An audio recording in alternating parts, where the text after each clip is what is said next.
보통 휴대전화 뺏어갈 때 현장으로 오기도 하고 아니면 어떤 경우에는 조사를 하러 나오라 그래서 가면 조사하기 직전에 영장 보여주면서 핸드폰만 뺏기도 하고, 아니면은 보통 압수수색할 때 미리 그 사람 동선을 좀 파악을 하거든요. 몇 시에 출근하고 뭐 이런 동선을 파악을 해요. 내가 잘못했는데 어느 날 갑자기 하얀색 스타렉스나 안 보이던 카니발이 근처에 좀 다닌다 그러면 이제 수사기관 차릴 수 있습니다. 그러다가 갑자기 아침에 나오는데 건장한 남성 2명이 와서 누구다 이러면서 이제 핸드폰 달라 그러면 그 압수 당하는 거예요. 휴대폰 압수는 법원에서도 웬만하면 잘 안 해줘요. 이게 왜냐면 아침부터 저녁까지 거의 내 몸처럼, 그러니까 나도 모르는 나의 정보가 이렇게 많이 들어있거든요. 혹시도 까보면 내가 모르는 많은 정보들이 있습니다. 배달 음식 시켜 먹으면, 아니면 기사 같은 거, 동영상 같은 거, 이제 유튜브 같은 걸 보면 이 영상들 이미지 파일이 크면 그때그때마다 핸드폰이 다운로드 받아서 보려면 이제 용량이 크기 때문에 그걸 축소하는 파일을 스스로 만들어서 보여주거든요. 그게 들어보셨을 때 썸네일이라는 파일입니다. 문서도 내가 열어보면 자동으로 썸네일 파일을 생성을 해요. 예를 들어서 워드 파일 같은 거도 내가 열어봤다. 열어보고 워드 파일을 지웠어요. 워드 파일은 안 나올 수 있는데 워드 파일을 열어봤을 때 생성된 이미지 파일이 남아있을 수도 있어요. 그리고 예전 때 있었던 일인데 부적절한 관계들 있잖아요. 사귀고 있는 남자 또는 여자분이 공개가 되면 안 되는 불륜이라든지 뭐 죽겠다 뭐 이런 분들도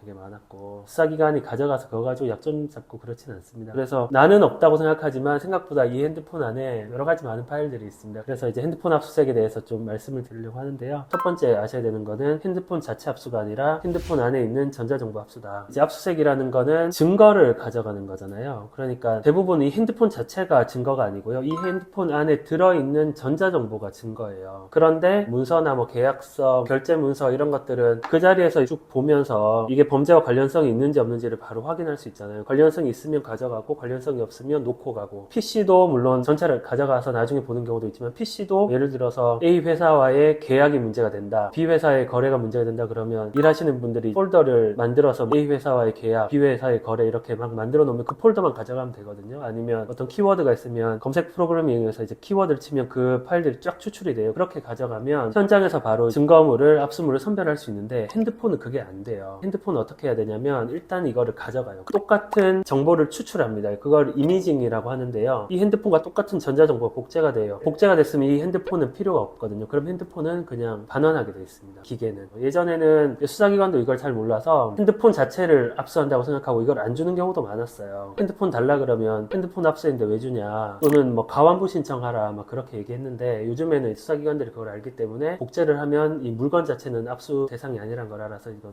반환을 해줍니다. 그래서 사용하는 프로그램이 되게 다양한데 수사기관은 뭐 검찰, 경찰 또는 뭐 공정위가 될 수 있고 여러 가지 기관마다 다른데, 포렌식 프로그램에 데이터를 업로드합니다. 업로드하면 메시지, 통화 내역, 이미지 파일, 동영상 파일 뭐 이런 식으로 쭉 분류가 되거든요. 그리고 문자, 텔레그램, 카카오톡은 대화 창별로 분류가 됩니다. 쭉 정리가 되면 그걸 보면서 이제 선별이라는 작업을 합니다. 수사기관이 사실은 그러면 안 되는데 보고 싶잖아요. 보는데 편하게 보고 싶잖아요. 다 보고 싶고. 그러니까 선별 절차를 잘 설명을 안 해주는 경우가 많아요.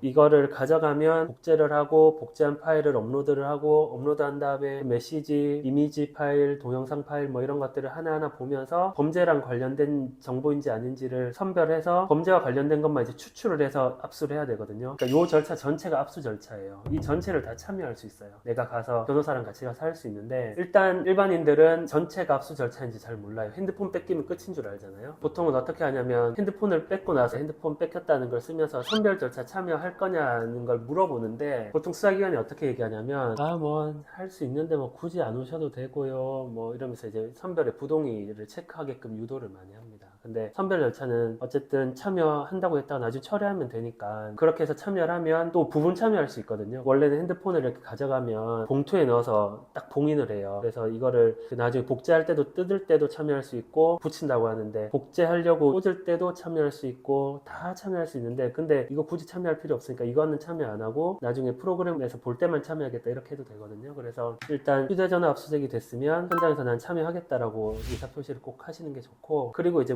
문자 메시지나 뭐 이런 거 보면서 현장에서 가급적인 변호사랑 같이 가서 이거는 뭐 개인적인 거다, 이거는 사건과 관련 없는 대화다, 내 개인적인 정보다, 이렇게 해서 뺄 거는 빼고, 뭐 보통 이제 범죄가 정해져 있으니까 예를 들어 뭐 A 회사와의 거래가 문제가 된다 그러면 A 회사에 직원들이 있을 거잖아요. 그 직원들과의 대화는 가져갈 수밖에 없겠죠. A 회사와의 업무상의 대화, 업무상 주고받은 뭐 이메일, 문서 이런 것들은 당연히 관련성이 있으니까 그런 건 빼가는 건 문제 없고, 근데 B 회사, C 회사 사람들과의 대화, 이메일, 문서 이런 것들은 관련 없는 거다 해서 그런 것들은 압수가 되지 않도록 해야 되는데, 수사기관은 아무래도 많이 가져가고 싶어 하고 우리는 많이 안 주고 싶어 하고, 그러니까 수사기관은 A 회사와의 관계가 문제가 됐는데 B, C 회사 거도 가지고 가고 싶어 하죠. 동일한 범죄다 이렇게 해서 가지고 싶어 하는데, 지금 대법원 판례상 뭐 유사 동종 범죄는 안 된다 이렇게 되어 있기 때문에 그건 선별 과정에서 빼는 게 좋습니다. 그래서 정리해서 말씀드리면, 일단 이 기계 압수수색이 아니라는 거예요. 그래서 기계는 복제가 되면 바로 받을 수 있으니까 꼭 받으시면 되고요. 두 번째, 선별 절차 꼭 참여하셔라. 그래서 기계 압수가 되면 압수가 끝난 게 아니에요. 기계 압수가 되고 나서도 내가 그 압수된 자료를 다 일일이 확인할 수 있으니까 가셔가지고 사건과 관련 없는 자료, 특히 뭐 개인적인 정보 이런 것들 뺄 수 있고, 특히 좀 걱정하시는 게 남자분들 진짜 10명 중에 10명 다 똑같은 얘기면